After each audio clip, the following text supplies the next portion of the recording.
প্রথমত তারেক জিয়ার ৩১ দফা দাবি আজকের এই দিনে আমরা ঐক্যবদ্ধ হয়ে ওয়াদা করছি যে আমরা বাস্তবায়ন করবই করব। আর আমাদের মুসলিম উম্মার জন্য ফিলিস্তিনিদের যেই ঘটনা হচ্ছে আমরা সবাই মিলে যদি এটার প্রতিবাদ না করি, Free Palestine! Free Palestine! Free Al-Aqsa! Assalamu alaikum.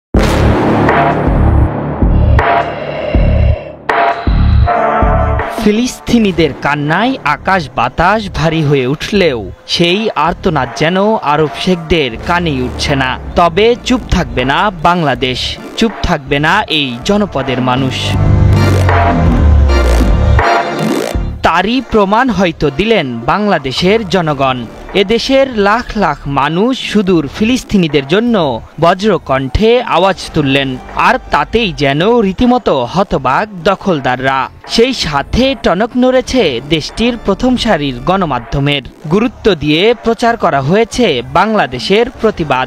ইসরায়েলের প্রথম সারির গণমাধ্যম টাইমস অফ ইসরায়েলের একটি প্রতিবেদন নিয়ে। আসসালামু আলাইকুম প্রিয় দর্শক, দেশ ও দেশের বাহির থেকে যেখান থেকে এই ভিডিওটি দেখছেন তাদেরকে জানাই অসংখ্য ধন্যবাদ। ভিডিও শুরুতেই যে অংশবিশেষ দেখে শুরু করছিলাম সেই ভিডিওর মূল অংশ এখন দেখতে পাবেন। তার আগে বলবো, যারা এখনো চ্যানেলটি সাবস্ক্রাইব করেননি অবশ্যই সাবস্ক্রাইব করে পাশে থাকা বেল আইকনটি অন করে দিবেন, তাহলে প্রতিদিনের আপডেট নিউজ সবার আগে দেখতে পাবেন।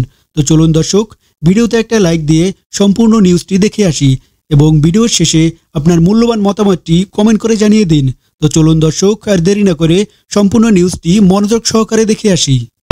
প্রথমত তারেক জিয়ার ৩১ দফা দাবি আজকের এই দিনে আমরা ঐক্যবদ্ধ হয়ে ওয়াদা করছি যে আমরা বাস্তবায়ন করবই করব।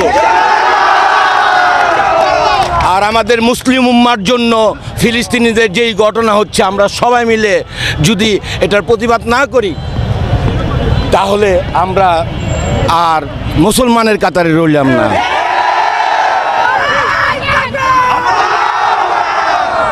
আমার নারায়ণগঞ্জবাসী, আমি যদি আমার নারায়ণগঞ্জবাসী আমার শরীরের চামড়াদা জুতা বানাই দেয়, আমি নারায়ণগঞ্জবাসী ঋণ কখনো শোধ করতে পারবো না।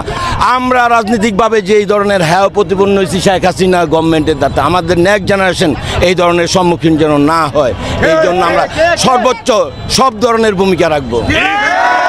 আমি যদি এখানে শুয়ে পড়তে পারতাম তারপরে আমি বলতে পারতাম, হ্যাঁ এই অনুভূতি আমি এখন গিয়ে আমার মার হাতে ভাত খাবো, এটাই আমার সবচেয়ে অনুভূতি। সর্বমূলে এই প্রশাসন, আগামী দিনে এই প্রশাসন থাকবে। আমরা এই প্রশাসনকে সহযোগিতা করে একটি নতুন প্রশাসনের মাধ্যমে মানবতার ভিত্তিতে সব কিছু রক্ষা করব।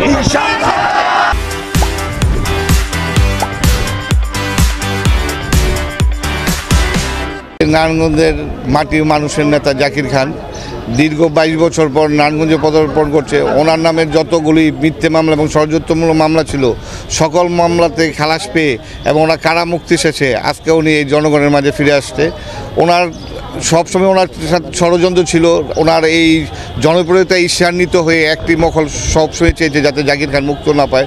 সত্যের বিজয় যেহেতু সবসময় হয়, আমরা ওনার পক্ষে, আমরা এই যে আমার সহকর্মীরা আছে আজকে ওনার পক্ষে আমরা আইনি লড়াই করেছি, সত্যের বিজয় হয়েছে। সেই সত্যের বিজয় আজকে সেই কাঙ্ক্ষিত মুহূর্ত জাকির খান সবার মাঝে ফিরে আসবে।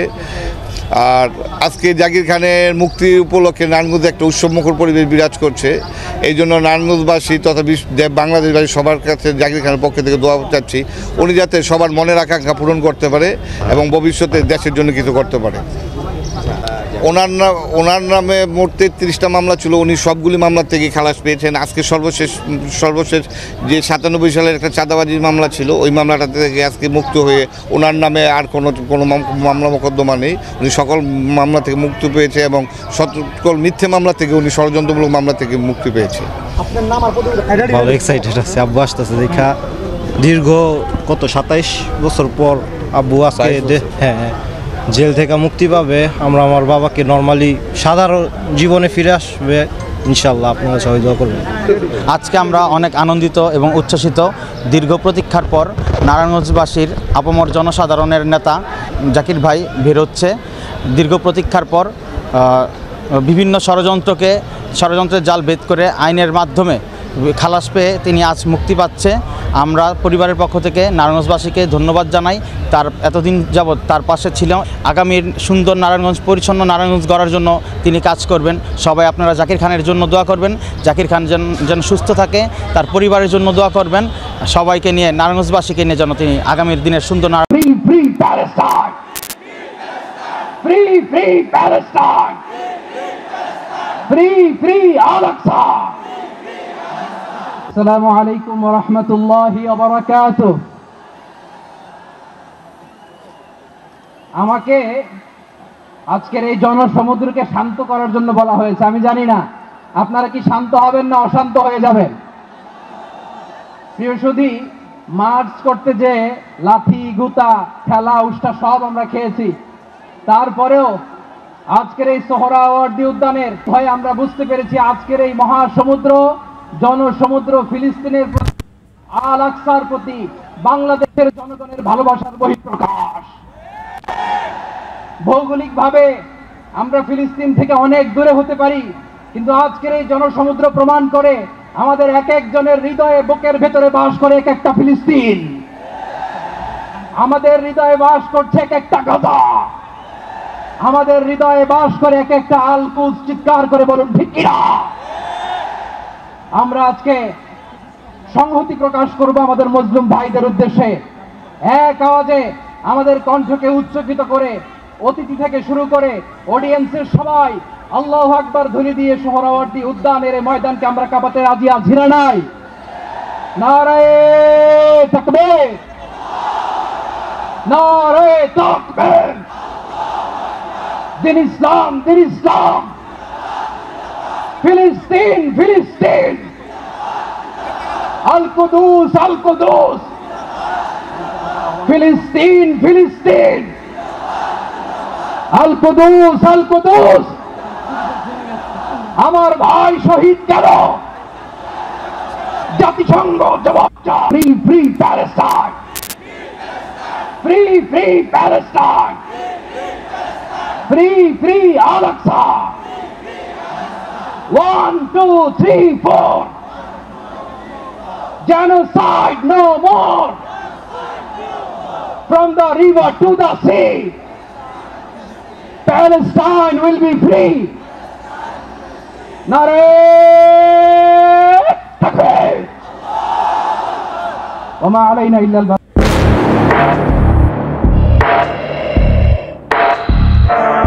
ফিলিস্তিনিদের কান্নায় আকাশ বাতাস ভারী হয়ে উঠলেও সেই আর্তনাদ যেন আরব শেখদের কানেই উঠছে না। তবে চুপ থাকবে না বাংলাদেশ, চুপ থাকবে না এই জনপদের মানুষ। তারই প্রমাণ হয়তো দিলেন বাংলাদেশের জনগণ। এদেশের লাখ লাখ মানুষ সুদূর ফিলিস্তিনিদের জন্য বজ্রকণ্ঠে আওয়াজ তুললেন, আর তাতেই যেন রীতিমতো হতবাক দখলদাররা। সেই সাথে টনক নড়েছে দেশটির প্রথম সারির গণমাধ্যমের। গুরুত্ব দিয়ে প্রচার করা হয়েছে বাংলাদেশের প্রতিবাদ। ইসরায়েলের প্রথম সারির গণমাধ্যম টাইমস অফ ইসরায়েলের একটি প্রতিবেদন নিয়ে শুরু হয়েছে তুমুল আলোচনা। ফিলিস্তিনের উপর যে নির্মমভাবে গণহত্যা, আমরা মুসলমান হিসেবে আমাদের ইমানের দায়িত্ব। টাইমস অফ ইসরায়েল বলছে, ফিলিস্তিনের গাজা উপত্যকায় দখলদার ইসরায়েলের মানবতা বিরোধী হামলার প্রতিবাদ জানিয়ে শনিবার রাজধানীতে মার্চ ফর গাজা কর্মসূচি অনুষ্ঠিত হয়। সোহরাওয়ার্দী উদ্যানে অনুষ্ঠিত এই কর্মসূচিতে অংশ নিয়েছিলেন সব ধর্মবর্ণের প্রায় 1 লাখ মানুষ। তাদের অংশগ্রহণে ঢাকা বিশ্ববিদ্যালয় এলাকা ও সোহরাওয়ার্দী উদ্যান পরিণত হয় জনসমুদ্রে। এ সময় শত শত ফিলিস্তিনি পতাকা হাতে অংশগ্রহণকারীদের কণ্ঠে ওয়ালটন আবারও মিলিয়নিয়ার অফারে ওয়ালটন ফ্রিজ কিনে আপনিও হয়ে যেতে পারেন মিলিয়নিয়ার। স্লোগান ওঠে ফ্রি, ফ্রি প্যালেস্টাইন। প্রতিবেদনে উল্লেখ করা হয়েছে, এই কর্মসূচিতে অংশ নিয়ে ইসরায়েলের প্রধানমন্ত্রী নেতানিয়াহু, মার্কিন প্রেসিডেন্ট ডোনাল্ড ট্রাম্প, ভারতের প্রধানমন্ত্রী নরেন্দ্র মোদী সহ আরব শেখদের ব্যঙ্গ করে পথনাটক প্রদর্শন করে একদল যুবক। এছাড়া র্যালিতে কাফনের কাপড়ে মোড়ানো শিশুদের অবয়ব নিয়ে হাজির হয়েছিলেন অনেকেই, যা নিয়েও চলছে ব্যাপক আলোচনা। আইনি অস্ত্র এবং যা যা করা দরকার ফিলিস্তিনকে স্বাধীন করার জন্য ওআইসি যেন সেই পদক্ষেপ অতি শীঘ্রই নেয়। গণমাধ্যমটির প্রতিবেদনে বলা হয়, মার্চ ফর গাজা কর্মসূচিতে সংহতি জানিয়ে বাংলাদেশের সাবেক প্রধানমন্ত্রী বেগম খালেদা জিয়ার নেতৃত্বাধীন রাজনৈতিক দল বিএনপি, বিভিন্ন ইসলামিক দল এবং নানা শ্রেণী পেশার মানুষ অংশ নেন। বাংলাদেশে 17 কোটি মানুষের বসবাস। স্বাধীন দেশটি ইসরায়েলের সাথে কোনো কূটনৈতিক সম্পর্ক রাখেনি, এমনকি তারা স্বাধীন ফিলিস্তিনের প্রতি সমর্থন জানিয়ে আসছে বলে জানিয়েছে টাইমস অফ ইসরায়েল। শুধু টাইমস অফ ইসরায়েল নয়, বাংলাদেশের বিশাল বিক্ষোভের খবর গুরুত্বের সাথে প্রকাশ করেছে অ্যাসোসিয়েট প্রেস, আল জাজিরা, আরব নিউজ, ওয়াশিংটন পোস্ট, ইন্ডিপেন্ডেন্টের মতো আন্তর্জাতিক গণমাধ্যমগুলো। এদিকে বাংলাদেশে বিক্ষোভের দিনেই ফিলিস্তিনে জোরে সোরে অভিযান চালানোর হুঁশিয়ারি দিয়েছেন দখলদারদের প্রতিরক্ষা মন্ত্রী ইসরায়েল কাটজ। এরই মধ্যে গাজার খান ইউনিস ও আশেপাশের এলাকা থেকে স্থানীয়দের সরে যেতে বলা হয়েছে, এমন খবর জানিয়েছে ব্রিটিশ গণমাধ্যম বিবিসি। কাটজ বলেছে, গাজার বেশিরভাগ এলাকা জুড়ে সেনাবাহিনীর হামলা জোরে সোরে আরও বাড়াবে। তিনি বলেন, এরই মধ্যে ইসরায়েলের প্রতিরক্ষা বাহিনী আইডিএফ গাজার দক্ষিণ অংশে রাফা এবং খান ইউনিস শহরকে বিচ্ছিন্নকারী একটি নিরাপত্তা অঞ্চল দখল করেছে। আশরাফুল ইসলাম, ৭১।